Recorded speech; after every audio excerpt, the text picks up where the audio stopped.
पाक तयार न करता तिळाची पापडी करण्यासाठी आपण या ठिकाणी 1 कप तीळ घेतलेली आहे। पांढरी तीळ आहे। मध्यम आचेवरती 5 ते 7 मिनिटे हिला बदामी रंग येईपर्यंत भाजून घ्यायचं। तडतडीत आवाज आला की एका प्लेटमध्ये काढून घ्यायचं।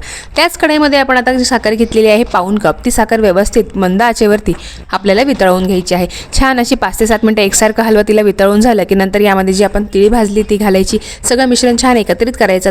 तयार झालेलं मिश्रण शेवटपर्यंत गरम राहण्यासाठी एका कढईत पाणी ठेवायचं। गॅस खाली मध्यम ठेवायचं। त्यावरती मिश्रणाची कढई ठेवायची म्हणजे या पाण्याच्या वाफेवर हे मिश्रण शेवटची तीळ पापडी होते तो अगदी गरम राहील। आता ज्यावरती तीळ पापडी काढायची आहे तो स्टीलचा बेस घ्यायचा, त्याला छान तूप लावून घ्यायचं आणि ज्याने प्रेस करायचे तीही स्टीलची ताटली घ्यायची, त्यालाही तूप लावून घ्यायचं। छोटा छोटा असा उंडा घ्यायचा, थोडासा गोलाकार आकार द्यायचा आणि प्लेटने असं प्रेस करत करत आपण ही तीळ पापडी करून घ्यायची आहे। न लाटता न पाक तयार करता आपण अगदी पातळ अशी तिळाची ही पापडी तयार करून घेतली आहे। हे बघा, हवी तेवढी आपण ही बारीक तयार करून घेऊ शकतो आणि थोडीशी जर लागली तर खालून आपण सुरीने ही मोकळी करून घ्यायची आहे। आपली पापडी तयार आहे।